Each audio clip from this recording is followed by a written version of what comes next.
Ahora sí iniciamos la grabación, ¿ok?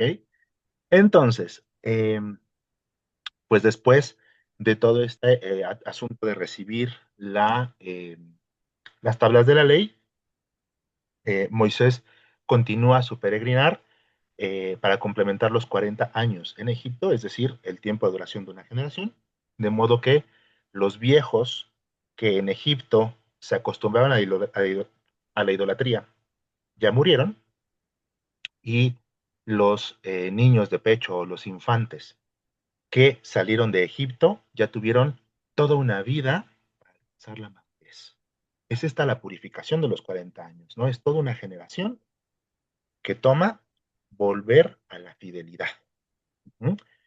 Y se cumplen los 40 años, pero por angas o mangas, básicamente un episodio un poco extraño en el cual Moisés ya muy desesperado por estar siempre entre la pared, estar siempre eh, entre el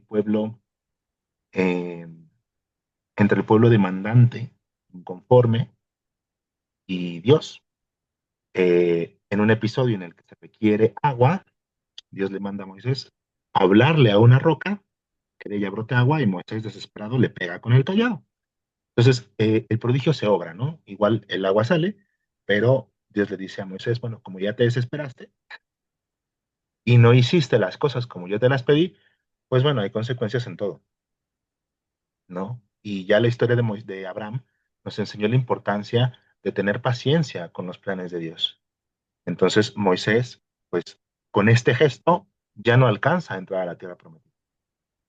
Él muere en las afueras de la tierra prometida y quien ingresa con el pueblo de Israel a la tierra prometida es Josué, su sucesor.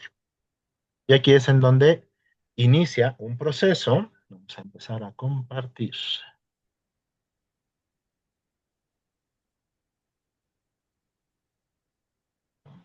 Aquí estamos bien. Nos vamos por acá.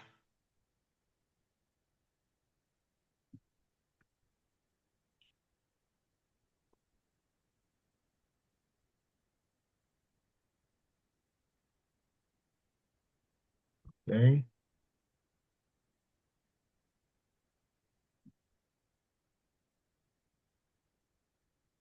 Vamos a ver si iniciamos. ¿Ya se ve la presentación? Ya. Dice David que sí. Muy bien. Excelente. Ahí estamos. Y me veo yo como por una esquinita. Excelente. Muy bien. No estorbo al texto. Maravilloso. Entonces, iniciamos este proceso, ¿no? Cuando entra el pueblo de Dios a la tierra de Canaán, que es la tierra prometida, todavía el liderazgo de Josué, como sucesor de Moisés, les alcanza un cierto tiempo para mantener la unidad. Pero más pronto que tarde, esa unidad se pierde. Las tribus vuelven a separarse y en la ausencia de un gobierno claro, inicia este periodo que se conoce como los jueces. ¿Quiénes fueron los jueces? Bueno, los jueces son la solución de Dios a la pérdida de unidad y el liderazgo que dejó Josué, ¿no? Dios suscita jueces en el pueblo, es decir, eh, ante diferentes retos, ante diferentes amenazas en las diferentes tribus, Dios va provocando comunicación particular con algunos individuos de una cierta calidad moral que tienen una función primeramente jurídica y moral. Uh-huh. ¿Por qué son jueces o por qué les llaman jueces? Pues por la misma razón que entendemos un juez en la actualidad. ¿Quién es un juez en la actualidad? El que interpreta una ley para llevarla a cumplimiento. ¿Mm? Es el que en estos escenarios zanjaba controversias. Si nos acercamos paulatinamente, quien tenga las ganas de aventarse esa aventura, porque no es para nada sencilla, de leer Éxodo, Levítico, de Éxodo como de por ahí del veintitantos en adelante, o Levítico de Deuteronomio, pues se va a dar cuenta que mucho de la ley de Dios que derivó de los 10 mandamientos eh, requiere muchas veces la presencia de un juez que determine. El juez en esta situación no opera en su calidad individual, sino opera como autoridad de Dios en el pueblo, ¿no? Entonces, eh, caso muy sencillo aquí en abstracto, ¿no? Eh, Luis tiene unas ovejas, David es su vecino, Luis tiene 20 ovejas, David es su vecino y tiene 10 ovejas, y de repente mañana David ya tiene 20 ovejas y a Luis le faltan 5, ¿no? Y entonces Luis va con sus demás vecinos y dice, oigan, David me robó unas ovejas. Entonces todo el mundo agarra acá como cuando estamos de repente aquí en etapas de terror en ciertas partes del país y se juntan todos y van y linchan a David. Y resulta al rato que le faltaban 5 ovejas a Luis porque se le escaparon y a David le habían regalado 5 ovejas que heredó de un tío. Y entonces aquí hubo una injusticia, ¿no?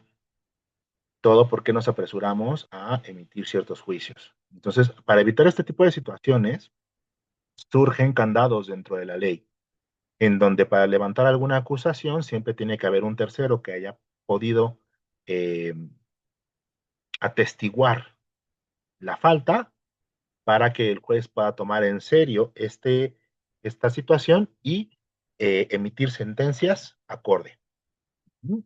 Que no se excedan o que no queden por debajo de lo que es la justicia. Entonces, esta es la función de un juez. Entonces, para empezar, los jueces, dentro de este pueblo de Dios que está fragmentado y que todavía pues tiene que estar conviviendo con otras pueblos, porque Canaán no estaba vacío, ¿ok? Cuando Josué entra a la tierra prometida con el pueblo de Israel, la tierra no estaba ahí nada más esperándolos. Había habitantes de diferentes naciones. Entonces, en todo esto, el juez es entonces un intérprete y un guardián de la ley que se recibió a través de Moisés. Pero también, pues, muchas veces fungían como líderes militares o protectores de ciertas de las tribus en donde eran suscitados, ¿no? Entonces, la historia bíblica no los registra como héroes, muchas veces, ¿no? Muchas veces encarnan tipos mesiánicos como lo que hemos hablado de Isaac y todas estas cosas que se ven a través de Abraham. El mismo Moisés es un tipo mesiánico, eh, pero en general, si nos vamos al libro de jueces, que es donde tenemos toda esta historia, si nos vamos al libro de jueces, la gran mayoría de los jueces, hablamos de 10 de 12, están guardando tribus particulares. Solamente hay 2 jueces que eh, les toca juzgar y les toca proteger y dirigir a la totalidad de las tribus de Israel. Y son los 2 últimos, ¿de acuerdo? Pero vamos a hablar primero de los 3 principales jueces de los jueces, que algunos nada más nos dice que estuvieron ahí, que se pelearon con los moabitas, con los hititas, con los quién sabe qué carambas, y ya, ¿no? Y que juzgaron por 20 años, por 30 años, por 40 años y poco más. Pero el libro de los jueces nos habla mucho acerca de Gedeón y Jefté, ¿no? Gedeón, Jefté y Sansón. Entonces, eh, la realidad del juez es peculiar. ¿Mm? La figura del juez tiene dentro de sí o tiene sobre sus hombros una serie de responsabilidades obscuras y, o sea, poco definidas y que se abren mucho a la confusión, eh, que presentan retos importantes porque el pueblo no está organizado, porque las amenazas son múltiples, ¿no? Y bueno, el eterno y presente enemigo todo el tiempo en la historia de Israel, que es la tentación a la idolatría, ¿no? Entonces, vamos a hablar primero paralelamente de Gedeón y Jefté, aunque suceden los primero pasa Gedeón y luego pasa Jefté, ¿no? Ambos, Gedeón y Jefté, comparten un origen humilde, ¿no? Gedeón, Gedeón particularmente, por ejemplo, Cuando recibe su vocación, Dios se acerca a él y, bueno, el ángel del Señor, que es al final del día presencia de Dios, se acerca a él y lo alaba por sus cualidades como guerrero y le dice, tú vas a defender a Israel. Y Gedeón, pues primero no sabía que estaba hablando con un ángel, ¿cierto? Entonces responde de una forma tal vez un poco, podríamos pensar, insolente, porque Gedeón lo primero que le dice es, eh, si Dios está con Israel, lo quiere libertar porque estamos sufriendo los ataques de los moabitas, ¿no? Y cuando el ángel le anuncia que él va a ser el instrumento de Dios, Gedeón dice, bueno, pero ¿por qué me eliges a mí? Yo soy de entre mi familia el más joven y mi familia es dentro de las tribus la más pequeña. Entonces, aquí nos empieza a hablar un poquito de esta constancia. Esta es una estrategia de Dios a lo largo de toda la historia de salvación. Vamos a ver hasta lo último, lo vamos a ver hasta la actualidad. Este deseo de Dios de servirse de los más pequeños para sus grandes obras. ¿Cuál es la finalidad? La vamos a ver ahorita, cuando hablemos también de Jefte. ¿Qué pasa con Jefte? Jefte, por su parte, es dentro de los hijos de su familia. Él sí es un guerrero muy habilidoso, ciertamente, pero es despreciado y de hecho fue expulsado de su tribu. ¿Por qué? Porque es hijo de prostitución. Son, me parece, 11 hijos que tiene el padre de Jefté, y Jefté es el único que tuvo con una prostituta. Entonces, esto ya pone una mancha en la figura de Jefté. Pero Dios se vale de él, y de eso ya nos está prefigurando una cosa, ¿no? Y es que empieza a romper. Dios aquí ya empieza a subvertir, empieza a cambiar la lógica de cómo funciona el ser humano. Aún hasta el día de hoy, un hijo ilegítimo carga con un estigma pesado, carga con estigma de impureza, carga con estigma de, de no tener derechos, carga con el estigma de no formar parte del todo, la familia, de no poder gozar del respaldo de la comunidad. ¿Por qué? Porque algo dentro de él no corresponde muy bien en contraste con los demás. ¿De acuerdo? Y aquí ya Dios ya está diciendo, bueno, esas cosas a mí no me importan. Y es chistoso porque el estigma de ser un hijo de prostitución en el pasado era muy pesado, pero no es muy diferente a día de hoy. Y Dios desde este momento, que estamos hablando más de 1000 años antes de Cristo, Dios desde este momento ya está diciendo, es que eso no es lo que me interesa. Y lo que la sociedad va a tender a rechazar por sus propios escrúpulos son de las cosas que yo me puedo servir. Dios se vale de lo pequeño para dar salvación al pueblo. ¿Por qué? Porque si Dios se vale de lo grande y si Dios se vale de lo poderoso, es muy fácil llegar a la vanidad.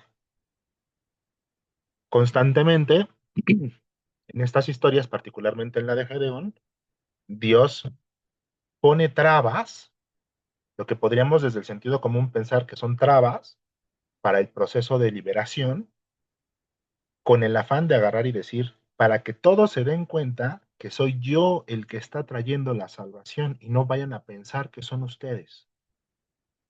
Gedeón fue un líder militar, ¿ok? Como juez fue llamado a librar batallas y fue a librar batallas con una nación que superaba por mucho, a las tribus que estaba conduciendo Gedeón. ¿Y qué es lo que hace? Gedeón, ya que recibe este llamado y que anuncia al pueblo que él es el elegido por Dios para llevarlos a la batalla, muchos se entusiasman y lo deciden seguir. ¿Y qué hace Dios? Hace una cosa bien loca, porque agarra y le dice a Gedeón, para mí que tienes mucha banda, O sea, para mí que tienes mucha banda que te está respaldando, no me gusta, no vas a ir a la batalla con toda esa gente. Entonces les pide un gesto, ¿no? Un gesto misterioso. Le dice, vas a bajar con todos ellos a donde está esa piscina para que tomen agua para refrescarse. Y tú te vas a fijar, toda la gente de ellos que se agache a tomar del agua con la boca directamente, los vas a separar de aquellos que agarren el agua con sus manos y la acerquen a su boca. Entonces, Gedeón manda a todos sus hombres a bajar y a hacer ese asunto de tomar agua. Obviamente no les dice de qué se trata.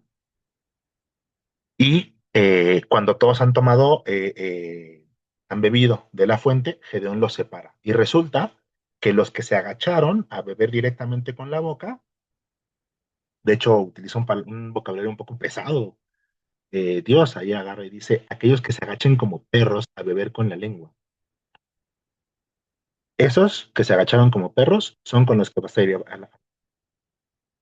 Y siendo que el número total eran como 40 y tantos mil, son solamente 300 israelitas que toman agua con el gesto que Yahvé, que Adonai le dice a Gedeón que va a ser los indicados. Y dice, ok, ya son 300, ya son muy poquitos, cámara, con eso. Y se lo dice así Gedeón, con estos pocos hombres te voy a entregar a Madián en tus manos. ¿Para qué? Para que todos sepan que yo soy el que les ha dado la victoria. Porque si bajas con una fuerza muy grande y muy poderosa, puedes pensar que son tus virtudes las que han traído victoria. Baja Gedeón con los 300, ni siquiera ellos blanden la batalla, porque de hecho bajan únicamente con trompetas y con antorchas, pero los madianitas ya habían estado teniendo como sueños extraños de que Gedeón bajaba y que los aniquilaba a todos. Entonces, cuando baja Gedeón en medio de la madrugada y, con trompetazos y con antorchas, Madián entra en pánico, se empiezan a pelear entre ellos y terminan huyendo. Entonces, ni siquiera los 300 hombres de Gedeón tuvieron que blandir la espada. Dios muy claramente retira a Madián con su poder. Cuando todo esto termina, eh, las tribus que estaban, que vieron los gestos de Gedeón, dijeron, Gedeón, ahora tú, gobiérnanos, y después de ti que nos gobierne tu hijo. Y Gedeón tiene un gesto muy hermoso, porque agarra y dice, ni yo ni mi hijo los gobernaremos. A Israel solamente lo puede gobernar el Señor. Y entonces hasta ahí todo muy bien y todo muy bonito con Gedeón. ¿Qué pasa con Jefté? Jefté también tiene una historia de victoria militar y de defensa del pueblo. Pero aquí pasa una cosa. Jefté tiene esta situación de que cuando va a salir a la batalla, siguiendo el ejemplo de otros cultos, siguiendo el ejemplo de lo que aprendió de la idolatría de otros pueblos, hace un voto con Dios, un voto que Dios no le pidió. Esto es lo importante en la historia de Jefté. Dios no le pidió nada a Jefté. Uh-huh. Dios le comunica su misión a Jefté y le dice que le va a dar la victoria y se acabó. Entonces Jefté agarra y dice, bueno, si me das la victoria, yo voy a ofrecerte en sacrificio lo primero que salga de mi casa cuando vuelva. Va Jefté, libra las batallas, gana, y cuando regresa, su hija sale en el encuentro de él. Entonces Jefté se arranca los cabellos y le dice, ¿por qué has salido tú al encuentro conmigo? Ahora tengo que ofrecerte en sacrificio a Dios. Y la hija de Jefté lo único que pide es un tiempo de gracia para llorar el hecho de que no pudo casarse y tener hijos, y después se entrega para que Jefté la sacrifique. Pero Dios jamás pidió un sacrificio, jamás pidió un voto. Y aquí nos habla un poquito de esto que decimos que son las luces y las sombras del gobierno del pueblo de Dios a través de los jueces. Y es que el juez tiene estas funciones heroicas. Aquí estamos hablando de relatos que a veces nos pueden recordar un poquito otro tipo de mitologías, ¿no? Eh, los jueces tienen estos momentos muy heroicos en donde, obedeciendo y escuchando a Dios, pueden cumplir promesas de salvación al pueblo, pero al final son fallidos. Al final el juez tiene debilidades. Y estas debilidades siempre se pueden entender bajo la luz de la idolatría. Jefté se comprometió a un sacrificio que no le fue pedido, porque la ley de Moisés ya prohibía, no, perdón, no, sí, la ley de Moisés ya prohibía el sacrificio humano. El sacrificio humano, los hebreos dejaron de realizarlo por el relato del sacrificio de Isaac. La función del sacrificio de Isaac, el relato del sacrificio de Isaac a manos de Abraham, la función de ese relato en el establecimiento del pueblo de Israel es el parteaguas en donde los hebreos dejaron de participar del sacrificio humano. El sacrificio humano era generalizado en toda la cultura semita y mesopotámica. Todos los pueblos de todas las religiones de ese lugar participaron del sacrificio humano, todos. Y típicamente era el primogénito el que pasaba por el cuchillo ante ciertas circunstancias.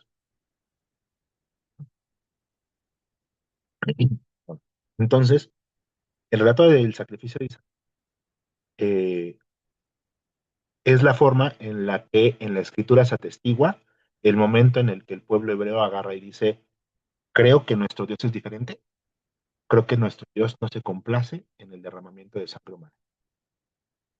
Entonces, para este momento, Jefté ya sabe que a Dios le aborrecen los sacrificios humanos y está muy asimilado en la ley.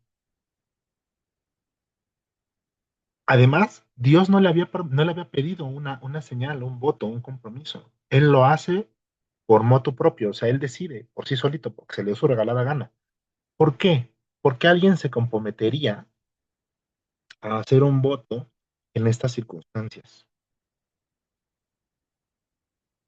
Esta es pregunta para ustedes. A ver, ¿quién anda por aquí? Como respuesta de su fe, A ver, otra vez, ¿cómo? como respuesta de su fe. Como respuesta de la fe, como decir yo te creo y por lo tanto voy a hacer esto. Ok. A ver, ¿quién tiene una opinión distinta o complementaria?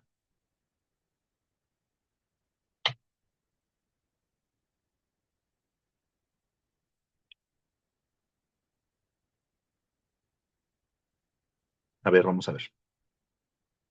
Luis nos dio esta respuesta. Quiero ver quién más está. Maya. Bueno, ya llegué. Hola, Este, bienvenida. bueno, gracias. No sé. mm, Te la mm, repito.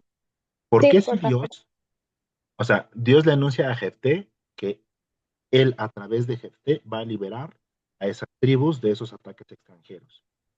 Y Dios a Jefté no le pide ningún tipo de ofrenda, no le pide ningún tipo de voto, no le pide ningún tipo de compromiso. Sin embargo, Jefté, por su propia iniciativa, decide prometerle a Dios un sacrificio de lo primero que salga de su casa. O sea, además, un sacrificio a ciegas. ¿Por qué crees que Ah, hizo Jefté? pues para darle un tributo, ¿no? Sí, pero no se lo pidieron en sí. Quiso dar un tributo, pero no. Y porque ese es el punto importante. Si Dios no se lo pidió, ¿por qué? O sea, sí, sí es un tributo, pero si no se lo están pidiendo, ¿por qué lo está dando? ¿Por qué lo está ofreciendo? La respuesta de Luis va encaminada a que es como una especie de de acto de fe, como de confianza. ¿Tú crees que es Una así? tradición, ¿Cómo? como una tradición, una costumbre. Puede ser como una tradición, una costumbre. A ver quién más anda por aquí. ¿Será porque le nació del alma? Digo, porque él quiso ofrecérselo a Dios. Pues les voy a decir, ño, podemos sentirnos tentados a pensar que lo que está haciendo Jefté viene de un lugar puro, que es un gesto de agradecimiento que no le está pidiendo Dios, pero él dice, yo te lo voy a dar porque se me da mi gana, ¿no? Porque me sale de mí. No me lo pides, pero yo te lo doy. Pero acuérdense lo que yo les dije. Jefté está haciendo un voto que no corresponde a la tradición de su pueblo. Ese no es el uso de los hebreos. Más un sacrificio a ciegas, que es altamente irresponsable. Jefté sabía que había personas, seres humanos en su casa.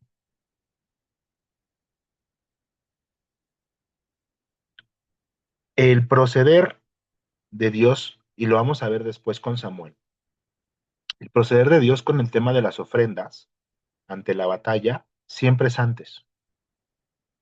Siempre es ofréndame tú y yo te acompaño. Jefté le ofrece el voto si cumple su promesa a Dios. Entonces lo que está haciendo Jefté en realidad es querer forzar la mano de Dios.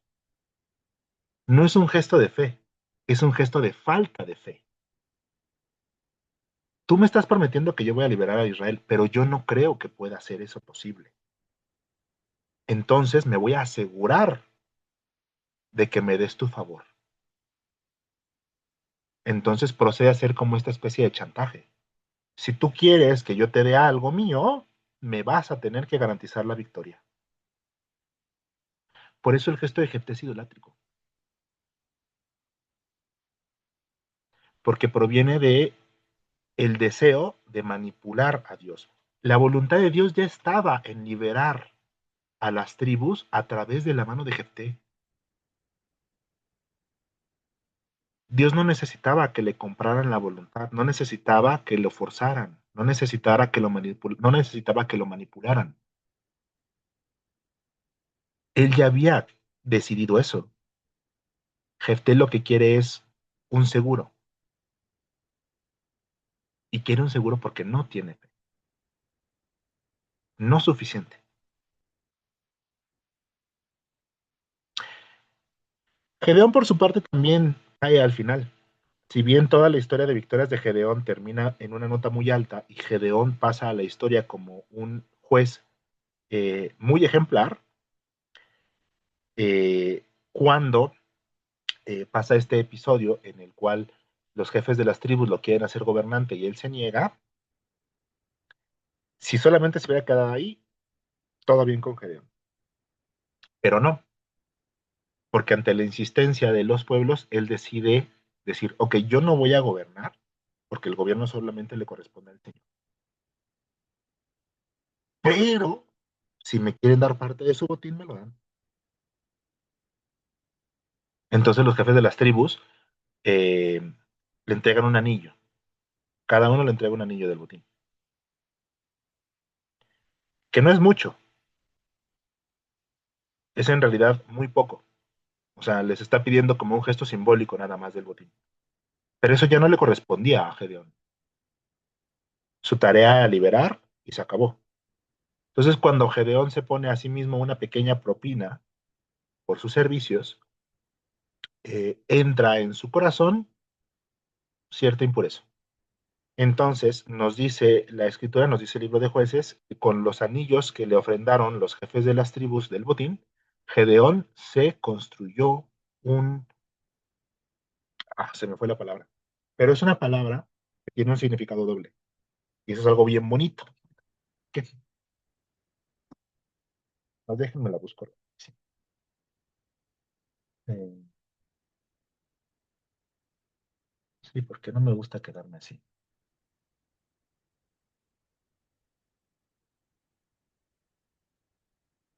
se construye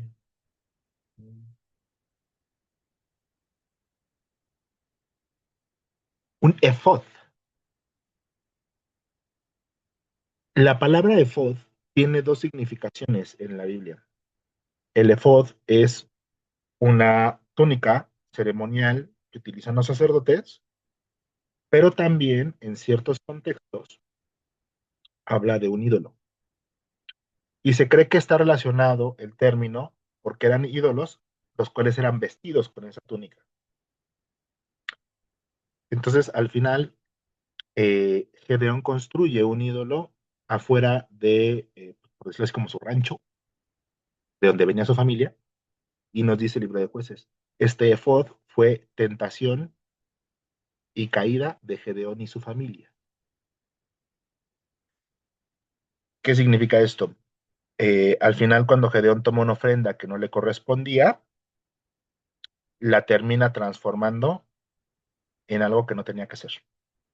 Aquí quiero que hablemos, tomemos estos dos casos, Jefté y Gedeón, para hablar de eh, la idolatría.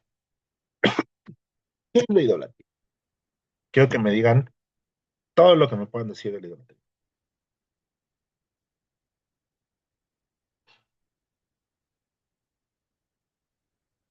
Mm, Alguien, el acto de adorar a falsos dioses. la primera y la más fácil, otros dioses, falsos dioses, dice David. Muy bien. ¿Qué más? Como seguirlos o hacer o sea, lo que piden. Así es, seguir costumbres y enseñanzas de dioses falsos ajenos. Ok. ¿Qué más? Conceptos como el poder, Ah, a ver, explícanos un poquito más de eso, Maya. que, bueno, sí, ¿no? O sea, como el poder que tenía, bueno, digamos, Dios bueno, tiene poder y los jueces o de sus jueces lo seguían porque él tenía la palabra para que ellos pues siguieran, ¿no? Ujú. ¿No? ¿Me entiendes? Eh,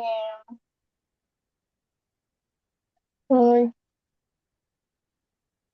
mm, cómo lo puede explicar? Bueno, creo que Más ya. bien, más bien.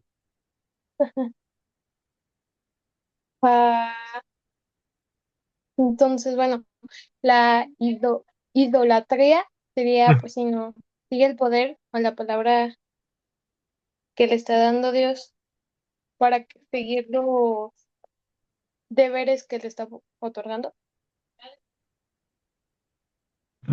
ok. El tema, por ejemplo, aquí, lo interesante que nos está diciendo Maya es que un ídolo no necesariamente es un monigotito, ¿ok? Un ídolo no necesariamente es una estatua. Esto nos puede llevar a una tentación y es pensar que la idolatría es un peligro que ya nos es ajeno por distancia histórica. Nosotros ya no creemos, generalmente puede haber figuritas, tótems o fetiches que tienen poder de suyo, entonces ya estamos libres de la idolatría porque ya no podemos creer en monigotitos de barro, de yeso, de bronce, y no,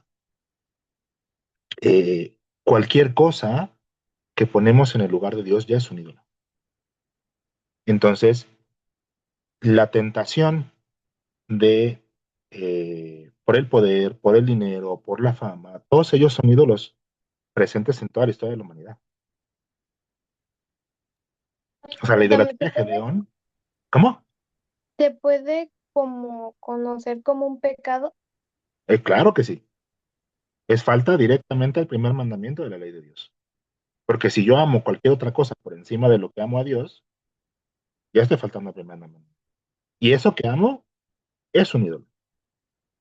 Si yo le doy más peso a mi buena fama y a mi prestigio que a aquello que Dios me pide o a la relación que Dios quiere tener conmigo, yo estoy haciendo de mi prestigio un ídolo. Si yo le presto más atención, Si yo persigo con más ahínco el dinero que mi relación con Dios, yo estoy haciendo del ídolo, perdón, del dinero, un ídolo. Pero no solamente. Es muy importante entender esta parte de la idolatría, ¿no? Que todo aquello, hay cosas que constantemente en mi corazón y en mi universo de relaciones, hay cosas que constantemente yo tengo el peligro de poner por encima de ellos. Y en ese sentido son cosas que yo puedo hacer ídolos. Y eso está mal. Pero también, y para eso quería este ejemplo de Gedeón y el efod, también es idolatría querer pretender decir que es Dios.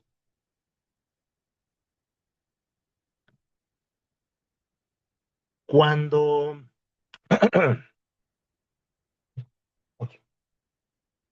cuando, perdón, cuando Moisés enuncia este primer mandamiento de amarás a Dios sobre todas las cosas, en Éxodo 20 particularmente, también habla justamente de no hacer imágenes. Y el problema no son las imágenes en realidad, ¿no?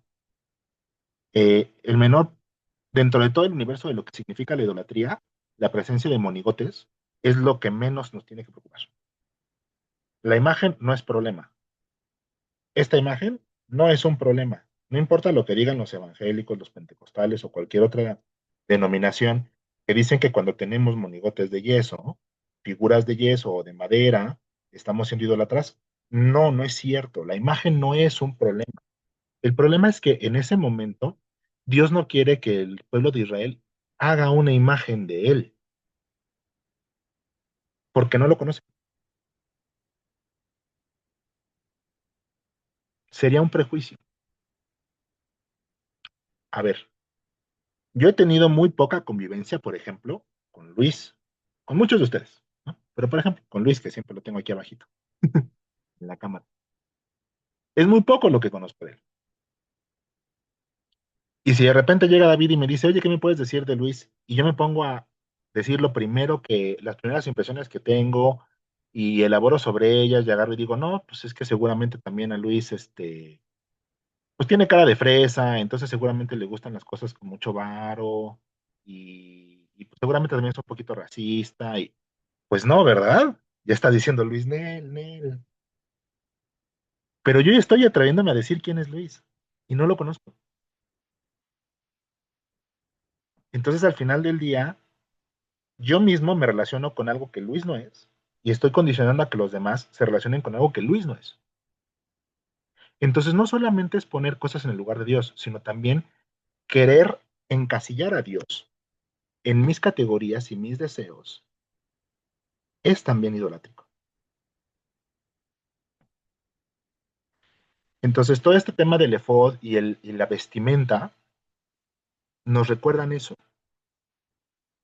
Eh, Vamos a seguir viendo el tema de idolatría porque es un tema que acompaña toda la historia del pueblo de Israel y constantemente es este querer yo decir qué es Dios para poderlo controlar.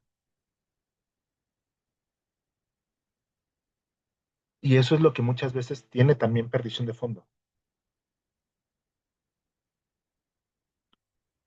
No sé si se acuerdan, porque no me acuerdo si lo mencionó Miss Consuelo o no, o si lo mencionó Alma.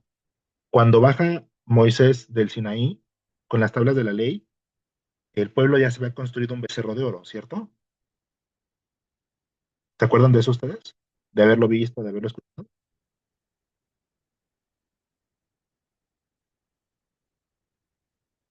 ¿Sí o no? No, ¿verdad? Ok. Cuando están vagando en el desierto y acampan en el Sinaí, Moisés sube al Sinaí, Dios le da las tablas de la ley, y cuando baja Moisés, el pueblo ya se había construido un becerro de oro. Y Moisés se enoja y Moisés revienta las tablas de la ley contra el becerro y lo rompe y hace un berrinchote porque no se pudo mantener firme el pueblo ni por el periodo que él pasó en el monte. ¿Ok? Y uno puede pensar que ese becerro tenía un nombre cualquiera, ¿no? O sea, alguien agarró, construyó el becerro y dijo, este becerro se llama Chuchito y ahora Chuchito es nuestro Dios, ¿no? O Pepito es nuestro Dios, Pepito el becerro. Y no, en realidad, el becerro de oro era un intento del pueblo de hacer una figura que representara a Dios.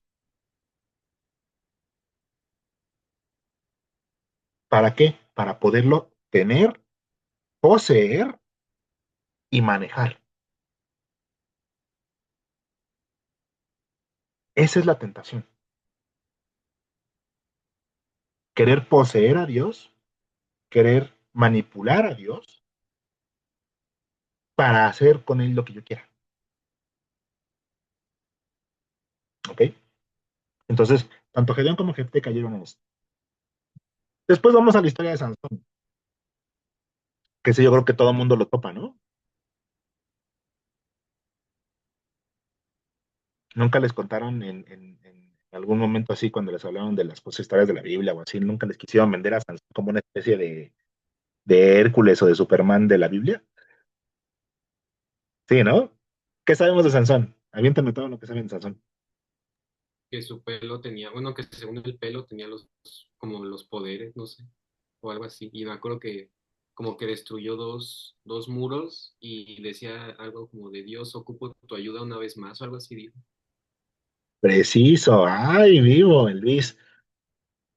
Pues sí, la historia de Sansón inicia con un tipo mesiánico ya, que es el tipo del hijo de la promesa. Así como Isaac fue un hijo prometido, y así como va a haber otros hijos prometidos a lo largo de la escritura, hijos que provienen de nacimientos poco probables, en los cuales Dios interfiere directamente para poder provocar el nacimiento. Sansón es un hijo de la promesa.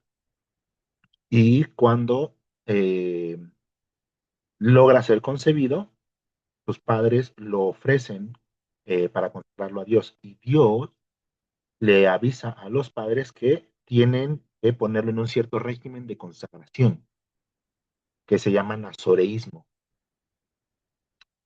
De ahí proviene el hecho de que no se podía cortar el cabello. El nazoreo no se cortaba el cabello, era parte de su expresión corporal, de su consagración a Dios.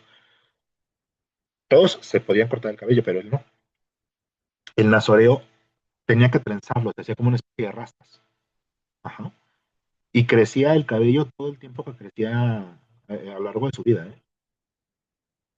Y también hacía cosas, había cosas de las que se abstenía.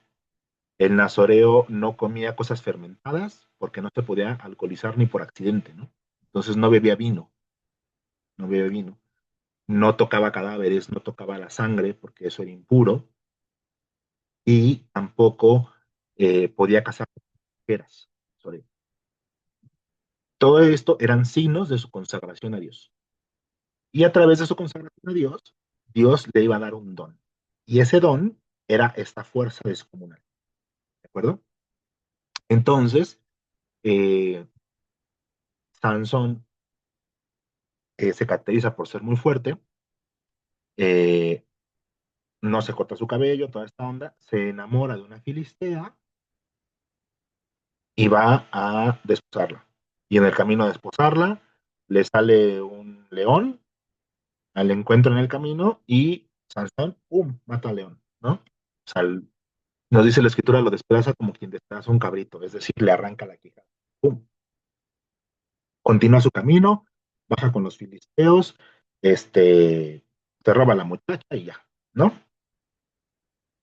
Y de regreso, en el cadáver del león, encuentra un panal de abejas, ella estaba dando miel. Entonces, se lleva el panal y se come de la miel del panal y le da a su esposa y le da a sus padres. Entonces, hasta aquí, ¿cuántos votos ha roto Sansón? Todos menos el cabello, ¿eh? Ya se casó con una extranjera, ya tocó la sangre de un cadáver y al llevarse la miel, o sea, cuando llega con la miel y todo esto, hace un fermento como le dio a miel, pues al final. Entonces también se emborracha. Entonces las primeras cosas que hace Sansón es romper todos los votos excepto su cabello. Y de eso, del cabello, se vale Dios para seguirle manteniendo la fuerza. Sansón, si ustedes leen la historia directamente de la Biblia, no es una buena persona. Si bien no presumió haber destruido a León en un primer momento, sí utiliza eso para hacer una adivinanza y engañar a la familia de su esposa, para poderles, a través de una apuesta, quitarles unas cosas, ¿no? Y Sansón se la pasa engañando gente, pues. Y Sansón es extremadamente cruel y es proclive a la violencia. Entonces, Sansón no es precisamente un modelo moral, ¿no? Por eso esta parte se llama Sansón, el Señor se va de lo fallido, ¿no? Eh, tiene ciertos tipos, o sea, ciertos sucesos en su historia que anuncian la historia del Mesías, pero Sansón es prepotente, soberbio, cruel, completamente lleno de hibris. Eh, y esto nos enseña una cosa, y es que Dios incluso se vale de aquellos que son profundamente defectuosos. No solo del pequeño, no solo del insignificante, no solo del expulsado, sino a veces incluso de aquel que está profundamente fallado moralmente. O sea, Dios se puede valer de lo que se le dé su gana.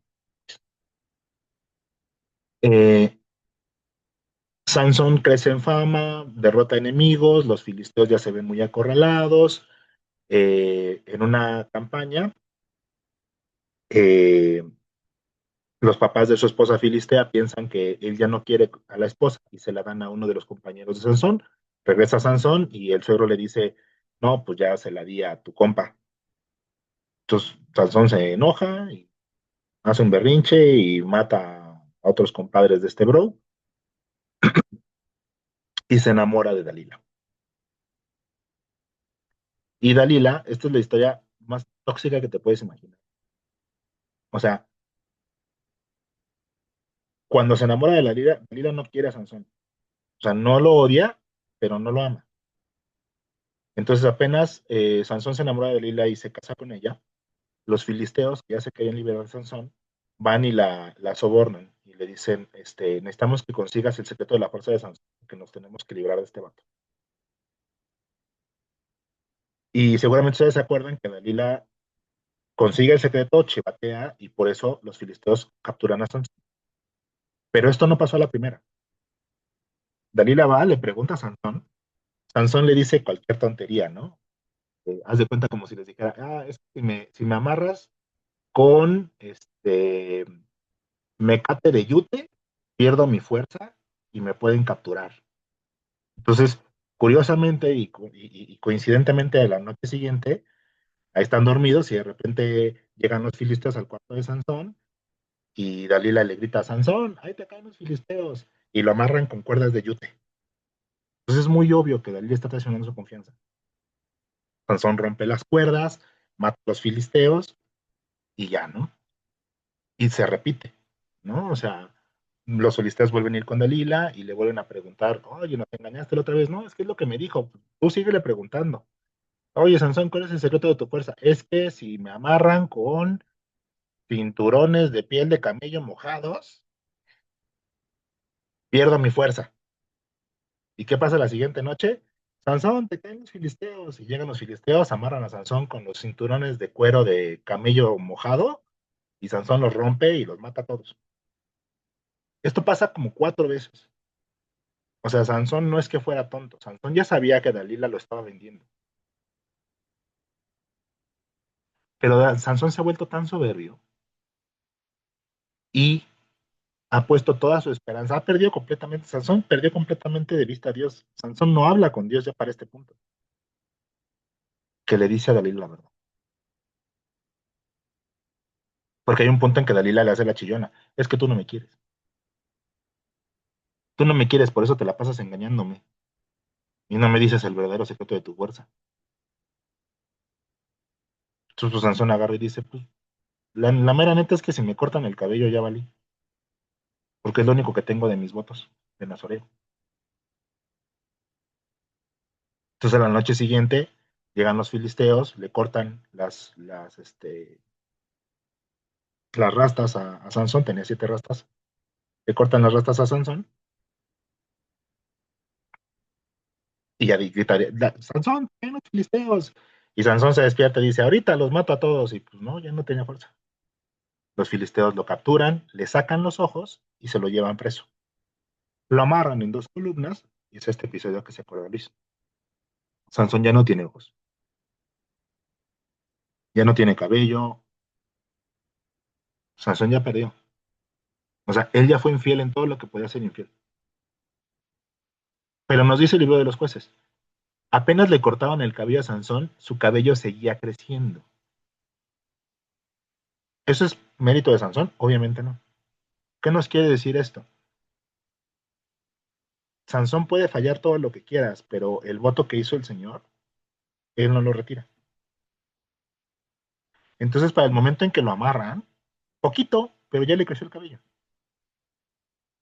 Entonces, con eso es con lo que Sansón hace esto, ¿no? Este gritarle a clamar a Dios y le dice, dame por última vez de tu fuerza para que pueda vengarme por mis ojos. O sea, ni siquiera tiene una finalidad, este, altruista. Ni siquiera es, déjame derrotar a los enemigos de tu pueblo, ni siquiera es, déjame con este último gesto salvar a todas tus tribus, ni siquiera es, no, no, ni siquiera es, déjame matar a estos que son tus enemigos, no. Sansón hasta el final fue egoísta. Deja vengarme por mis ojos, pues dice Dios. O sea, tú estás bien mal, compa, pero yo te suscité para liberar a tu tribu. Entonces le da la fuerza a Sansón, Sansón rompe derriba las columnas y con eso cayó un techo que mata a un montón de filisteos, ¿no? Por eso decimos aquí al final, eh, el Señor se valdrá incluso de los defectos personales de Sansón para salvar a su pueblo de la opresión filistea, sin dejar de humillar al héroe para evidenciar que él es el único verdadero artífice de la salvación. En muchos sentidos, Sansón es antípoda de Jesús. ¿Por qué? Porque tiene estos gestos, inclusive nazoreo suena mucho a nazareno, ¿no? Entonces, hasta en el nombre del voto hay una cierta como anticipación y es un hijo de la promesa y todas estas cosas. En muchas situaciones es un anticipo de lo que sería Jesús, pero si Jesús hiciera todo mal, ¿no? Entonces, mientras Jesús hace el camino correcto, Sansón falló en todos los pasos, pero ya no se empieza a hablar de eso, ¿ok? Entonces, bueno, pues con Sansón quedan estos 3 jueces principales de los que habla el libro de los jueces, ¿no? ¿Qué nos enseña el periodo de los jueces del pueblo y del Señor? Bueno, el pueblo de Dios tiene una constante tentación a la idolatría. Su fidelidad dura a lo mucho 2 generaciones. ¿Por qué 2 generaciones? Porque son aquellos que ven los prodigios y los hijos de los que vieron los prodigios. Es decir, los hijos que crecieron viendo la fidelidad de sus padres. Para la tercera generación, esto ya está diluido. Y como Dios es invisible, como Dios no se deja encerrar en un concepto, no se deja encerrar en una imagen, ellos no tienen cómo relacionarse con eso, sino es a través del testimonio. Todos los dioses de los demás pueblos tienen ídolos. Y a través de ellos esos pueblos se relacionan religiosamente. Pero el pueblo de Israel no tiene ídolos, no tiene imágenes. Entonces su único vínculo con Dios, y Dios lo quiere así, Dios lo quiere así no para complicarles la vida, sino porque quiere enseñar confianza y porque quiere servirse de la comunidad. Todo su vínculo es a través de este testimonio generacional. Entonces, Dios sabe que está haciendo las cosas difíciles. Sabe que sería muy sencillo para él agarrar y decir, dibújenme como un toro con rayos que le salen de los cuernos y ya. Pero sería ser infiel consigo mismo, porque él no es un toro que tiene rayos en los cuernos. Entonces, sin sacrificar el misterio que implica revelarse él verdadera y auténticamente, Dios es paciente y persiste, no importa cuántas veces el pueblo de Dios cae rebeldemente en idolatría, no importa cuántas veces cae en esta infidelidad, Él sigue manifestándose a través de estos signos prodigiosos, de servirse de cosas insignificantes para hacer grandes obras. Eso es lo que obtenemos del periodo de los jueces. Los últimos dos jueces son Elí y Samuel. Estos dos jueces ya juzgaron sobre todas las tribus de Israel. Y Samuel es un puente. Samuel es un puente entre el periodo de los jueces y un nuevo periodo de gobierno, que es el reino de Israel, la monarquía, ¿no? Samuel tiene una historia hermosa, en la cual también es un hijo de la promesa, y su madre lo lleva con Elí eh, para que sirva al Señor desde pequeñito. Elí, que era un juez justo, bueno, todos sus hijos son unos desgraciados. Entonces, Elí no puede relegar, no puede heredar el puesto de juez y dejar la responsabilidad de las tribus de Israel a sus hijos, porque sus hijos son unos disolutos, son idólatras, son violentos, son unos desgraciados. Entonces, Elí acoge a Samuel para ponerlo al servicio de Dios y que él sea el que herede el puesto de juez, la judicatura. Samuel desde muy pequeñito empieza a ser contactado por Dios. Tiene este episodio hermoso en el cual Samuel es un niño y vive en la casa de Eli y vive como su siervo, ¿no? Como su siervo y aprendiz. Entonces se van a dormir y Samuel escucha en la noche una voz que le dice, Samuel, Samuel. Y Samuel se para en la madrugada y corre y abre la puerta de la habitación de Eli y dice, aquí estoy, Señor, ¿qué quieres? Y Eli se despierta así de, saca las legañas, ¿y tú qué haces aquí? Ah, es que vine porque me llamaste, Señor. No, estás loco, yo no te dije nada, vete a dormir. Samuel regresa, se duerme. Eli se duerme. Y vuelve a escuchar Samuel. Samuel, Samuel. Samuel se despierta, vuelve a ir corriendo, abre la puerta. Aquí estoy, Señor, ¿qué necesitas de mí? Y Eli, otra vez tú, yo no te dije nada, vete a dormir. No te estoy hablando. ¿No? Pues ok. Va Samuel, se vuelve a dormir, vuelve a escuchar por tercera vez. Samuel, Samuel.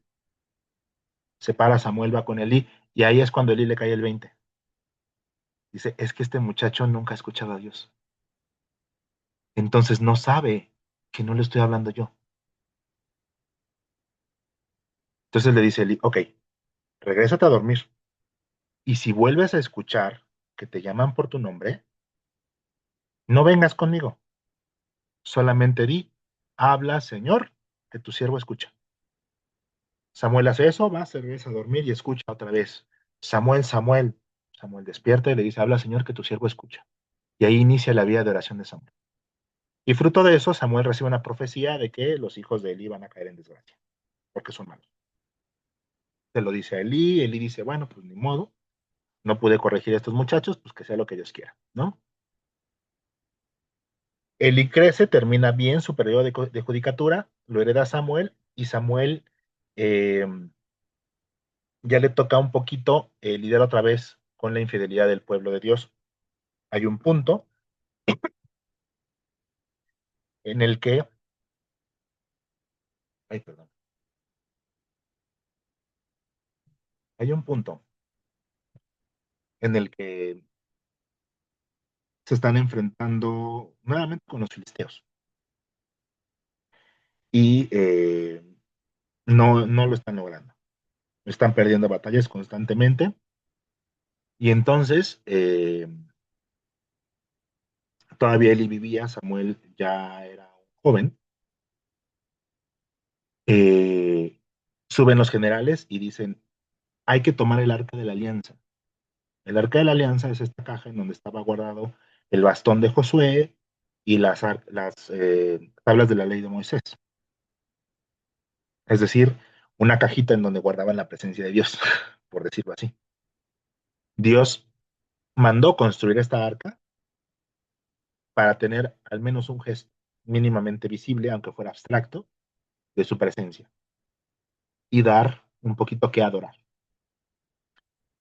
Eh, pero aquí el problema es que los generales no están siendo fieles a Dios. Ellos ya cayeron en la idolatría, pero van por el arca y se la quieren llevar como una especie de amuleto de la buena suerte de la batalla. Entonces la presencia de Dios no está ahí. La presencia de Dios abandona el arca porque Dios no se va a dejar manipular. Entonces bajan a la batalla de los generales con el arca de la alianza, se pelean con los filisteos los hacen pedazos, les pasan por encima, durísimo, 20 goles a 0, autogol incluido, penal con portero, lo que tú quieras. Les pasan por encima y capturan el arca de la alianza. Entonces el pueblo de Dios pierde el gesto físico de la presencia de Dios. Elí se siente devastado, muere del susto. Samuel entra a ejercer la judicatura. Los filisteos no se quedan mucho tiempo con el arca porque cuando se la llevan, al revés, les trae mala suerte, ¿no? Entonces la ponen en el templo de su dios. A la mañana siguiente, su dios está, el ídolo de su dios, que es Dagón, está tirado en el piso y destruido. Estos sienten que viene calamidad tras calamidad y se deshacen del arca. Pero tarda 20 años el arca en regresar a Israel y la regresa Samuel. Samuel era juez y conducía al pueblo de Israel con justicia. Pero el pueblo de Dios no se basta con eso. El pueblo de Dios agarra y dice, ¿sabes qué? Eh, yo quiero otra cosa. Yo quiero algo que puedo ver, a lo que me puedo aferrar, que me puede responder y que me puede proteger, ¿no? Entonces, ¿qué podemos decir ahorita de esta figura de Samuel? Samuel no es el primer profeta del pueblo de Dios, ¿no? Ya como profeta había fungido Elí, ya como profeta había fungido Moisés, ya como profeta había fungido los mismos patriarcas, eran profetas, ¿ok? Pero establece sus labores, aquí se empieza a prefigurar como una voz, la voz de Dios, la voz que expresa la voluntad de Dios ante las estructuras de gobierno del pueblo de Dios. Samuel regresa brevemente al pueblo de la observancia de la ley eh, y restablece en el pueblo la confianza, quiere restablecer en el pueblo la confianza en el gobierno invisible de Yahvé. Lo que decía Gedeón, ¿no? Yo no gobernaré a Israel, solamente el Señor puede gobernar a Israel. Estamos hablando aquí de un gobierno invisible, ¿ok? Yo no sé si ustedes ubican, pero yo no veo cómo una sociedad humana puede ser gobernada por algo que no ve.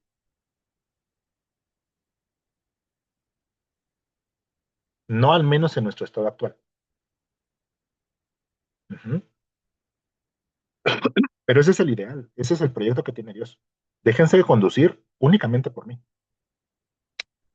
El pueblo todavía no está en la altura. Aunque ya regresó a la observancia de Yahvé, aunque ya suspira por la presencia del arca, aunque ya reconoce lo que ha perdido y reconoce su pecado de idolatría, el pueblo no está todavía a la altura para dejarse conducir con esa docilidad. Y le pide a Samuel un rey.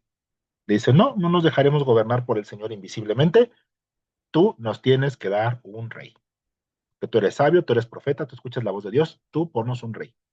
Todos los demás pueblos tienen un rey. Mira, está bien bonito, lo visten de oro, le ponen joyas, brilla bien padre, les hacen fiestas.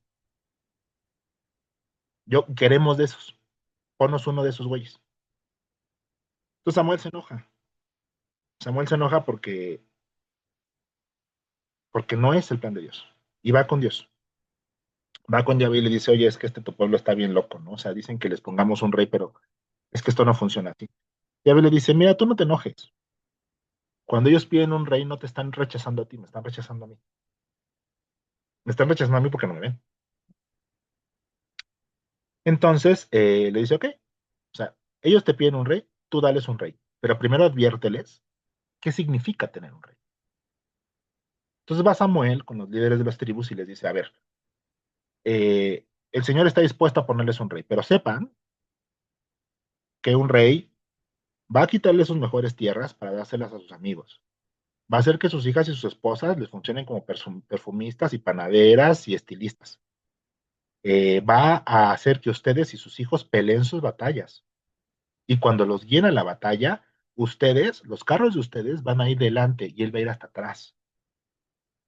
Todas estas son palabras que utiliza Samuel para hablar de que el rey siempre es tentado por el poder para terminar siendo déspota. Hasta ese momento, los jueces, cuando guiaban a la batalla, ellos iban encabezando la batalla. Gedeón no mandó 300 guerreros, Gedeón bajó con los 300 guerreros, él al frente. Cuando Jefté libró sus batallas, Jefté iba al frente. Inclusive Samuel, en las batallas en las que participará en el futuro, Samuel va al frente. Pero dice, los reyes eventualmente van a empezar a mandarlos a ustedes por delante, ellos se van a quedar bien cómodos atrás. El pueblo de Dios agarra y dice, no, no nos importa, ponnos un rey. Samuel unge a Saúl. Y con eso inicia la monarquía y la unificación del reino de Israel. Eh, Saúl no funciona. Saúl unifica efectivamente al reino de Israel, trae unidad al pueblo de Dios, gana batallas, le trae glorias al reino, pero Saúl eventualmente cae en idolatría, deja de escuchar a Samuel, hace puras burradas, hasta el punto en el que pierde el favor de Dios. Entonces empieza a perder batallas. La dinámica ahí normalmente era que salía Saúl a guiar al pueblo a la batalla y Samuel subía al monte a ofrecer sacrificios a Dios para que la presencia de Dios garantizara la victoria. Lo que les decía hace ratito, el sacrificio venía antes. Yo te hago una ofrenda, tú favoréceme. En lugar de favoréceme para que yo te dé, que es un gesto de manipulación. ¿Ok? Entonces, ese era el procedimiento normalmente. Saúl empieza a perder batallas porque Samuel empieza a dejar de hacer sacrificios porque Saúl se perdió. Saúl ya no era fiel a Dios y Samuel obviamente lo abandona.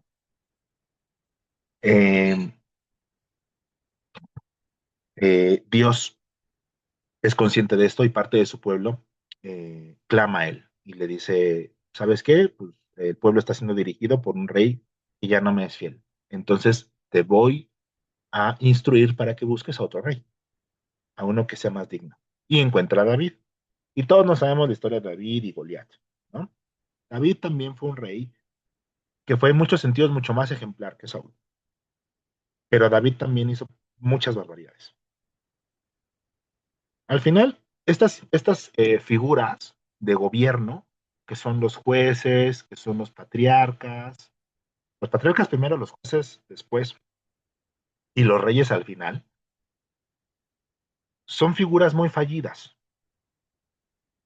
Mantienen su fidelidad cierto tiempo, el Señor hace maravillas a través de ellos, pero eventualmente fallan. David no se hace idólatra. David mismo llega a ser profeta. Cultiva una relación personal con Dios increíble. Dios lo empieza a llamar su hijo. David compone salmos hermosos, pero también David tiene problemas y defectos de personalidad importantes que lo llevan a cometer atrocidades. Una de las más notables ya no ocurrió bajo la guía de Samuel. Samuel eventualmente muere. Después de que David logra recobrar el arca de la alianza y regresarla a la tierra con Israel, Samuel acompaña a David en esa campaña. Después de eso, Samuel muere y deja a su sucesor, que es Natán. Una de las más grandes barbaridades de David la cometió bajo el consejo de Natán. David ya era un rey consolidado, ya el pueblo de Israel era una potencia a ser temida, todos admiraban a David.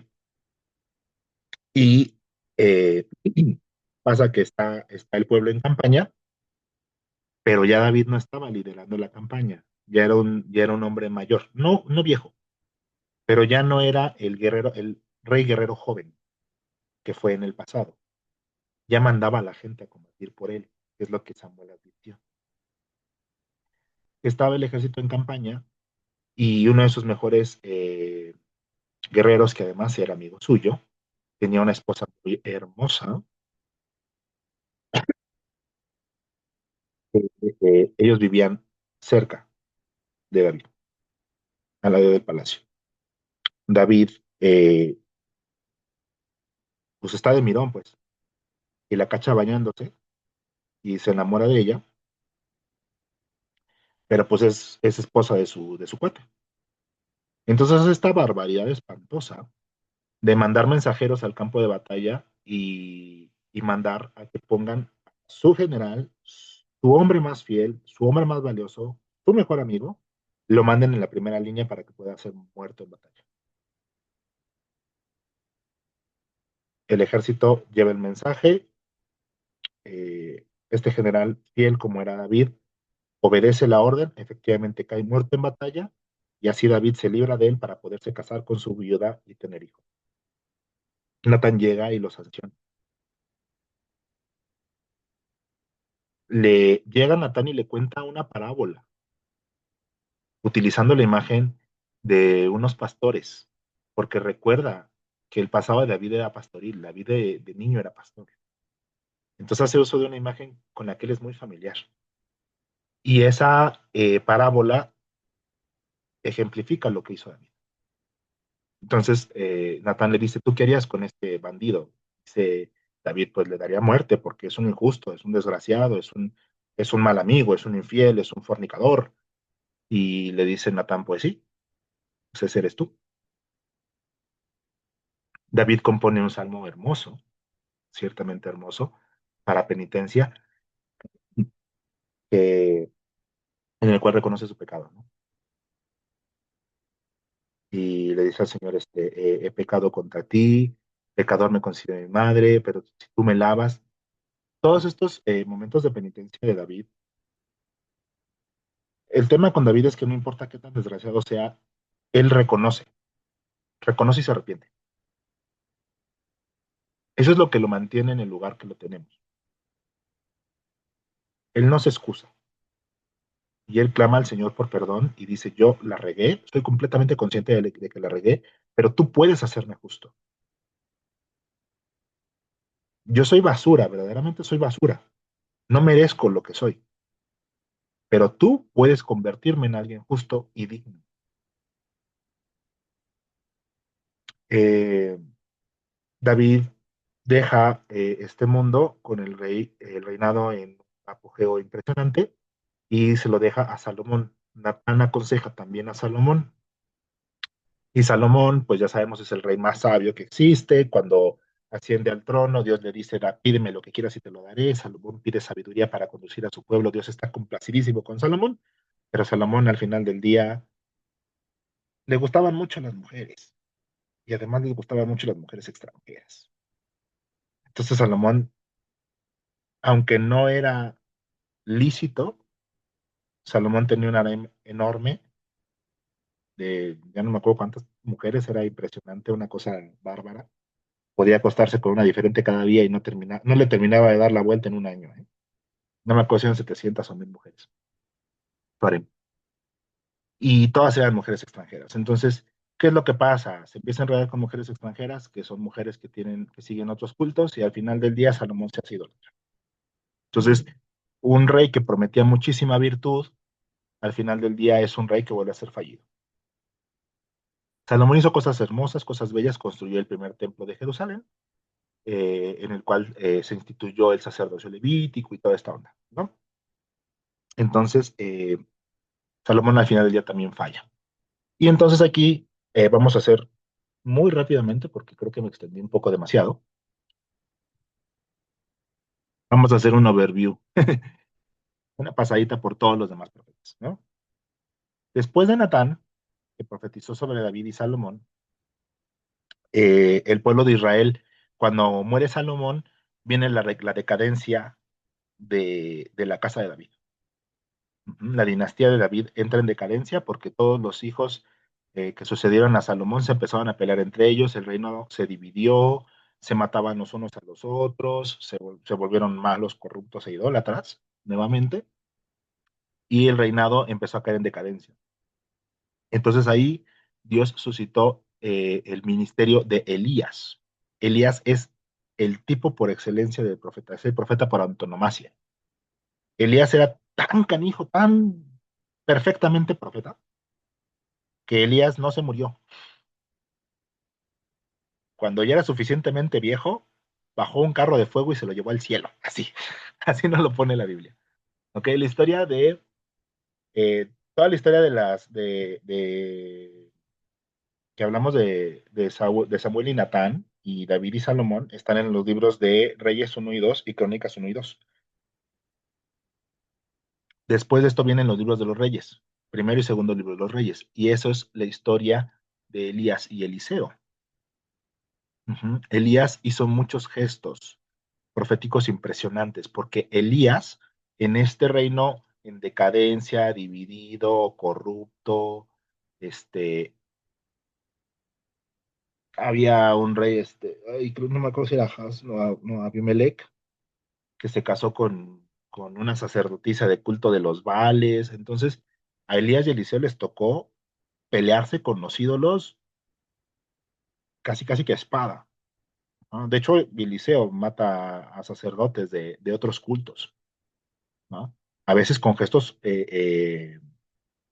sobrenaturales, donde, por ejemplo, Jezabel instruía a los sacerdotes a que ofrecían sacrificios a Baal para que bajara a devorarlos y Baal no bajaba. Así como en una especie de contienda sacerdotal, los sacerdotes de Baal hacen ofrendas y se empiezan a automutilar para hacer que Baal baje y tome sus ofrendas y Baal no baja. Y Elías, nada más así levanta su bastón y baja un fuego devorador y consume todas las ofrendas y consume a los profetas, a los sacerdotes del Baal. Entonces, bueno, a Elías y a Eliseo, su sucesor, nombrado por él mismo, les toca combatir el avance de la idolatría en este reino que está en decadencia, en este reino que ya no escucha otra vez la voz de Dios y que está siendo conducido únicamente por potencias y por intereses humanos, ¿no? No les va muy bien la mayoría del tiempo el día de Eliseo. Después, aquí ya estamos hablando de por ahí del año 600 y fracción antes de Cristo. ¿Ok? Para el 500 y fracción antes de Cristo viene Isaías. E Isaías dice, este pueblo está súper perdido, sus dirigentes son una basura, esto ya no recuerda en nada las glorias del pueblo de Dios y, y Dios está cansando de la infidelidad de estos hombres. Entonces está preparando un castigo ejemplar. Isaías tiene profecías hermosas, porque Isaías, así como anuncia castigo, aquí particularmente la caída del reino de Judá, para este momento el reinado de Israel ya se separó entre el reino de Israel, que es el del norte, y Judá, que es el del sur, siendo el reino de Judá el más grande. Isaías anuncia la caída del reino de Judá y el exilio del pueblo de Dios a Babilonia. Este tema del exilio es importante. ¿Por qué? Porque en la concepción de los antiguos, todas estas culturas que tenían diferentes dioses tenían este paradigma de pensamiento religioso en el cual dentro de la nación, del pueblo de ese Dios tenía jurisdicción, pero fuera de ese pueblo no. Por eso hay ciertos salmos que hablan, por ejemplo, de estas tierras extranjeras en donde el nombre de Dios no es alabado y esos pueblos extraños en donde casi casi como que Yahvé no alcanza, ¿no? El pueblo de la antigüedad, no solo los hebreos, en general, construyen templos y construyen altares para marcar puntos geográficos en donde lo divino va a entrar en contacto con lo humano. ¿Por qué? Porque Dios no puede actuar o no actúa de facto en cualquier sitio. Y en donde no es adorado, no funciona. No porque no tenga poder, sino porque el poder no se hace efectivo en la historia. No afecta a la historia. Esa es la concepción del antiguo. Entonces, por eso Babilonia hacía eso. Babilonia cuando conquistaba tenía esta costumbre en donde eh, a los sobrevivientes, o sea, a la gente que no mataba en batalla, la mitad la dejaba en esa ciudad, en las ruinas de esa ciudad, y mandaba, por decirlo así, como colonizadores, a que se mezclaran con esa gente en las ruinas de la ciudad. Y a la otra mitad de la población se la llevaba a Babilonia. O sea, básicamente Babilonia inventa la colonización, como la conocemos. ¿Y qué significa eso? Que a través de esto Babilonia logró homogeneizar e imponer su estilo de vida, su credo, su religión, su sistema de leyes y costumbres en todos los pueblos en donde llegó, porque restó unidad a las naciones y las obligó a asimilarse al estilo de vida de los babilonios. Entonces esto aterraba al pueblo de Dios, porque cuando van huyendo, bueno, no huyendo, cuando están siendo deportados a Babilonia, todos los que están yendo deportados a Babilonia se están lamentando, porque dicen, en 2 generaciones el nombre de Dios va a ser olvidado. Vamos a entrar en el reino de otros dioses, en el reino de Marduk, que era el dios solar de los babilonios. Dice entonces, Dios ya nos abandonó.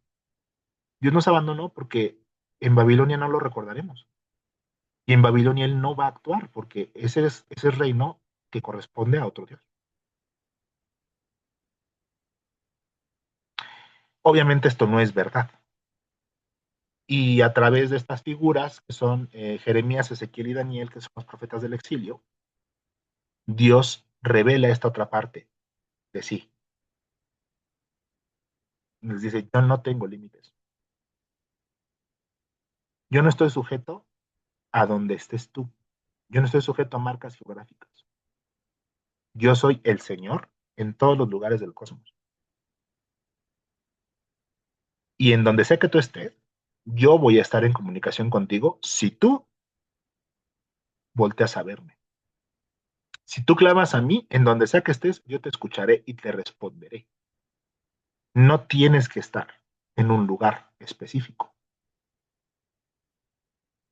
Jeremías se queda en las ruinas de Jerusalén. Los babilonios destruyen el primer templo, el templo de Salomón lo destruyen y lo arrasan completamente, lo convierten en un templo de ídolos. Ezequiel y Daniel son profetas que profetizan desde Babilonia.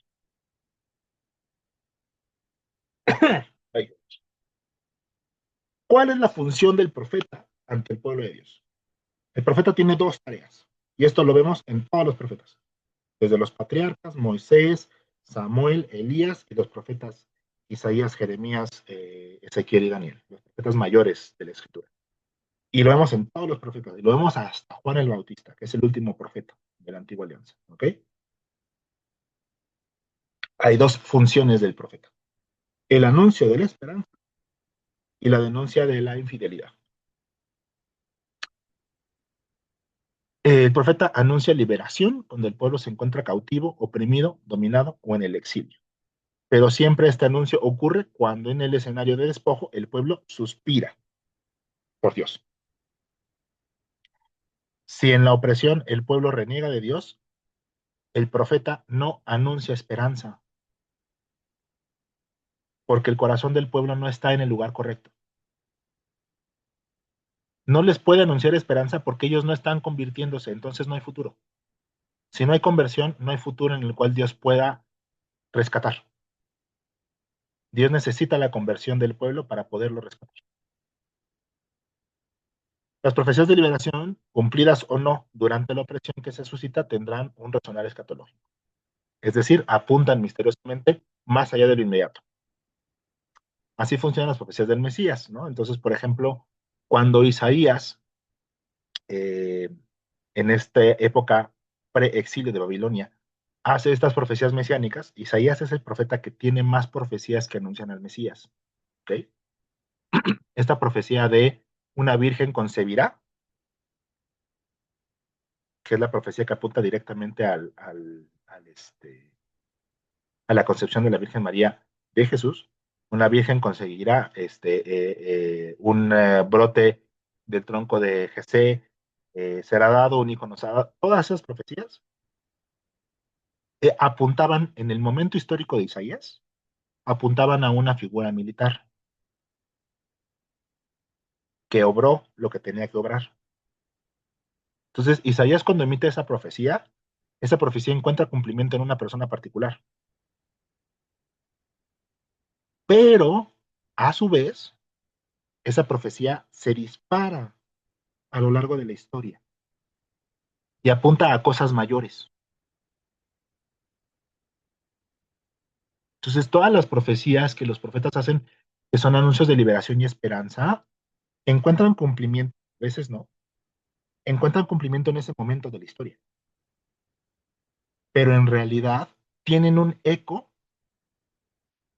que apunta o hacia el final de los tiempos o hacia la plenitud de los tiempos. No es lo mismo.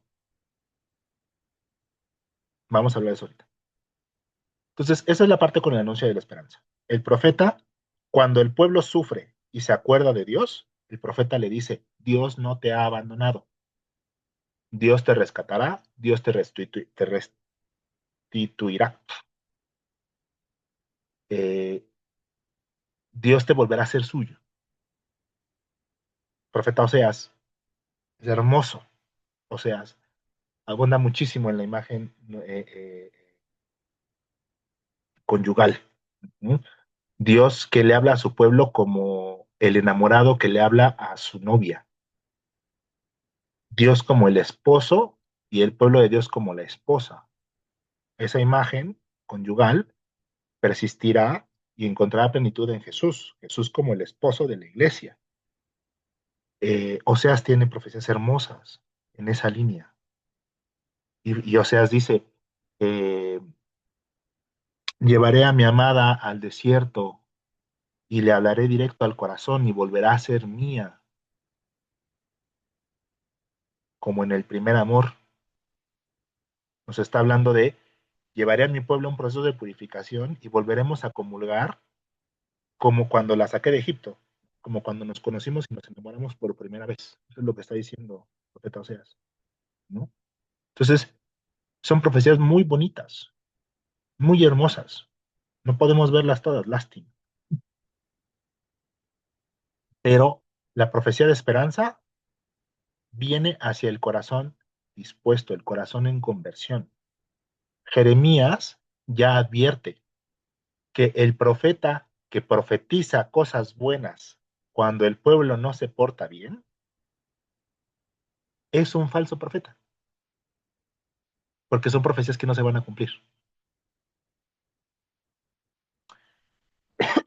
La segunda tarea del profeta ante el pueblo de Dios es la denuncia de la infidelidad. El profeta denuncia la maldad del corazón del pueblo o de sus dirigentes, ¿no? A veces no es el pueblo en su totalidad, a veces son sus reyes. Eh, y detecta la iniquidad, detecta la impureza. Yahvé le revela los... ay, perdón, es que aquí están ustedes y no veo. Ya. Yahvé le revela los pecados que se esfuerzan por esconder, ¿no? Como lo que veíamos de Natán con el rey David. Y conjura desastres correctivos, como cuando Isaías anticipa la victoria de Babilonia y el exilio. O sea, Isaías le habla al pueblo y le anuncia, le está avisando, si no corriges tus caminos, va a llegar ese pueblo extraño, Babilonia, va a conquistar, va a destruir tu templo y te va a llevar a una tierra extraña. El pueblo escucha el mensaje, no se convierte y recibe las consecuencias, ¿no? La destrucción o desolación anunciada por el profeta, sin embargo, no es fatalista. O sea, el profeta no llega nada más a decir, ya te cargó el payaso, porque ese no es el camino de Dios. La profecía de destrucción o desolación tiene una finalidad. Cuando la destrucción y la desolación se cumplen, respalda la invitación, la exhortación que hace el profeta a la conversión. Por eso cuando Babilonia triunfa y la mitad del reino de Israel, la mitad del pueblo de Dios es deportada hacia Babilonia, todos van lamentándose con el corazón correcto. Todos van lamentándose de que le fallaron a Dios nuevamente. de que el templo fue destruido, de que ya no se van a cantar glorias a Dios, de que ya no va a haber sacrificios. Y en respuesta a ese lamento sincero, surge Daniel y Ezequiel, que son profetas, que anuncian la restitución. ¿Qué nos dice la figura del juez y del profeta hoy? En los jueces y los profetas vemos historias que tienen la función de ser ejemplos, ¿no? Ellos son separados o elegidos y llamados a una misión especial. Esta misión especial es dar a conocer la voluntad de Dios sobre momentos específicos de la historia. O sea, es Dios hablándole al pueblo en un momento específico de la historia. Le habla a los problemas que está viviendo ahí en ese momento. Y ellos responden en sus diferentes capacidades. Algunos mejor, súper ejemplarmente como Elías o Samuel, otros de una forma muy limitada, ¿no? Como Sansón.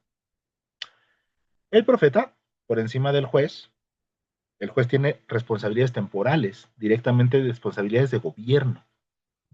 Pero el profeta vive y ejerce su ministerio fuera de la dinámica social. El profeta, de hecho, muchas veces no vive en la ciudad, vive en las afueras, vive en el monte o vive en el desierto. Esta distancia respecto a la sociedad le permite entender y comentar los sucesos que están pasando. Y ve en los signos de la historia eh, signos, signos que hablan de el ser humano, de Dios y de la relación entre ambos. Y estas observaciones rozan, aquí dice, los límites del kairos y el escatos. ¿Qué es el kairos? Es el tiempo de Dios, es la eternidad. ¿Por qué decimos aquí que roza los límites del kairos? Es lo que les decía. ¿Qué pasa cuando una profecía anuncia algo que tiene respuesta en este tiempo, pero esa misma profecía se dispara en el futuro hacia la promesa del Mesías? Y el escatos, que es el anuncio de lo final, ¿ok? De lo que tiene Dios preparado para el final de la historia. Ahí tenemos profecías, por ejemplo, de Ezequiel, cuando anuncia la paz entre todas las naciones. No hemos tenido paz entre todas las naciones en toda la historia de la humanidad, ¿ok? Esa profecía de Ezequiel no se ha cumplido. Una profecía en la cual las armas ya no son necesarias y podemos destruir las armas para convertirlas en, en hogueras para cocinar y en instrumentos de arado. Esa realidad no se ha cumplido. Esa realidad apunta al plan último de Dios, la reconciliación completa del género humano. Eso es el escatos, ¿ok? El final de los tiempos. Y muchas veces anunciando cosas de las que no tienen plena comprensión. Eh, ya el profeta, diferentes profetas, van anticipando cosas que Dios revela de sí mismo que ellos no están en la posición de entender. Que ellos las dicen porque Dios se las manda, pero para ellos son misterios. Y estas son profecías, por ejemplo, como las del siervo doliente, ¿no? Cuando Isaías habla de estas profecías en donde el varón de dolores, acostumbrado al sufrimiento, del cual ya no le podemos reconocer aspecto humano, porque ha sido maltratado, que será levantado y atraerá a todos hacia él, son mensajes misteriosos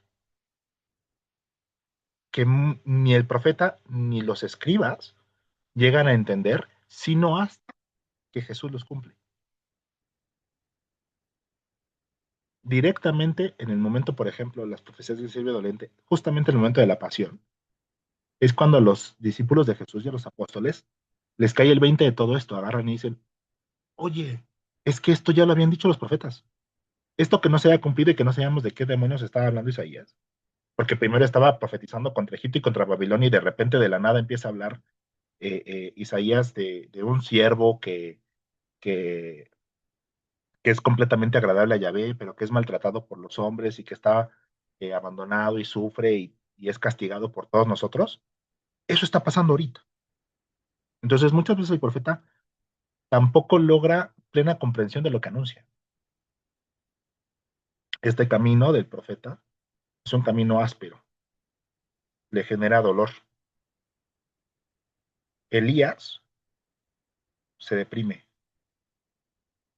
A lo largo de la tarea que le dio Dios de combatir la idolatría, todo el pueblo se vuelve contra él, lo expulsa y lo persigue. Y hay un momento en el que Elías hace berrinche y le dice a Dios, ¿sabes qué? Ya me cansé, esto que me mandaste a hacer supera mis fuerzas, ya me quiero morir, güey. Elías le pide a Dios que lo mate. Dios manda a su ángel, el ángel lo hace tomar una siesta y comer 3 veces. Y le dice, sigue adelante, ¿no? O sea, lo hace tomar un reposo y lo anima a seguir adelante porque todavía tiene muchas cosas que hacer. El camino del profeta es difícil por esta incomprensión y estas tareas difíciles que les pone Dios de anunciar su voluntad a gente que no la quiere escuchar. Pero el profeta se sostiene de algo y se hace fuerte para completar su misión de algo, que es ejercitar su comunicación y su confianza. Jeremías, que también la pasó muy mal, igual que Elías, hay un punto en el que tiene un cántico muy bello, que tiene un medio reproche a Dios, porque le dice, me sedujiste y yo me dejé seducir. Este cántico lo dice después de que Jeremías, perdón, le está reclamando a Dios que por hacer lo que él está mandando, todo mundo le escupe en la cara. Y dice, muchas veces yo pensé dejar de hacer lo que me estás pidiendo, pero no puedo. No puedo dejar de hacerte caso porque estoy perdidamente enamorado de ti. Muchas veces he dicho, ya no quiero hacer esto, pero en mi corazón ardió un fuego que no me dejaba en paz. Y es donde dice, me sedujiste y yo me dejé seducir. Sí, le está pasando mal Jeremías, pero se sostiene fuerte y firme porque ha cultivado una confianza y una comunicación con Dios. Es decir, ha generado una vida de oración. Con esto terminamos esta parte de la historia de la salvación, porque ya nos habla de dos cosas bien hermosas la próxima semana con Lolita. Mm, Catequista Lolita va a trabajar con ustedes el módulo de vocación y oración. Dos vertientes de lo que es nuestra relación, eh, la relación personal con Dios. ¿Ok? Y yo creo que se dan cuenta por qué ese módulo viene en la próxima semana, ¿no? Porque los jueces y los profetas nos han enseñado eso. Todos los jueces y los profetas han sido llamados, es decir, han tenido una vocación, y todos los jueces y profetas han persistido en su misión a través de la oración. Entonces vamos a ver esos temas la próxima semana con Miss Lolita. Estuvo bien denso, yo sé, vimos muchísimas cosas. No se preocupen, no tienen que aprenderse todos los nombres. También les voy a pasar la presentación, pues si la quieren tener. Lo importante es entender la figura del juez, la figura del profeta, y cómo esto nos va conduciendo hacia adelante en este camino en el que Dios está cada vez diciendo más cosas sobre sí mismo. Muchas de esas profecías ya, por ejemplo, anunciaban la Trinidad, anunciaban la identidad de Dios con el amor, ¿no? Que es más misericordioso de lo que es un juez severo, que su justicia no es la justicia de nosotros. Todas estas cosas ya venían prefiguradas, anunciadas en los mensajes de los profetas. Ujú. Pero otra vez, no todo se entendió en ese momento de la historia. Tuvo que llegar el evento Cristo para que todo tuviera todo el sentido del mundo. ¿Ok? Pues no sé, chicos, no sé cómo se quedan. No sé si tienen dudas, comentarios, algo.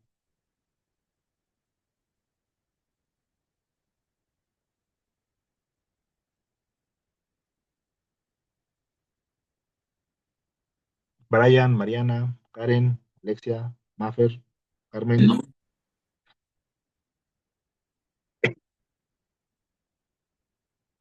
Es que hay gente a la que no escuché el día de hoy, ¿eh? O sea, ni abrieron cámara ni los escuché.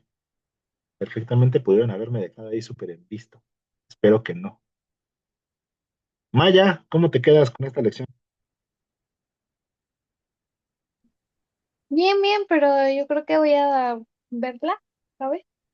Por la primera hora que me entré. Perfecto. David, ¿cómo te quedas? Pues sí, está interesante conocer de todos los profetas y de los jueces, lo que es un tema pues algo largo, pues. Sí, me mandé, perdón. Nada más tengo una duda, ¿qué es el efod? Es que como no alcancé a escuchar bien. Ok. Efod tiene dos significados. Es una vestimenta sacerdotal y también, según el contexto, es un ídolo. Oh, Entonces, Gedeón construyó un efod de metal, entonces no es una vestimenta. Hizo un efod de oro, entonces era un ídolo. Un ídolo que probablemente tenía vestimentas de sacerdote.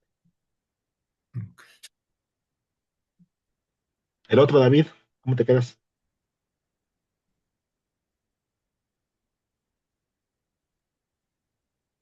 Eh, mucho que digerir, pero muy útil. Me gustó mucho. Luis, ¿cómo te quedas? Siento que es como una clase de historia, o sea, sí está interesante, o sea, ya entender como todo a fondo. Esta sí fue una clase de historia literal. Fue un periodo bien grande, bien denso, este, pero era muy difícil separarlo y darle más tiempo. No, no nos hubiera dado, ¿no? O sea, la verdad es que todo esto podríamos hablar 60 horas. Pero bueno, agradezco mucho el esfuerzo de mantener la atención y de ponerle, ponerle las ganas de asimilarlo. Espero que también se sientan invitados de repente a profundizar en alguno de estos personajes. Son historias que vale la pena mucho conocer. Y llévense de aquí a la próxima semana todo esto que comentamos acerca de esta comunicación de Dios con estos personajes, de este tema de la misión, de este tema de las funciones del profeta, porque, ¿qué creen? Actualmente, profetas estamos llamados a ser tú y yo.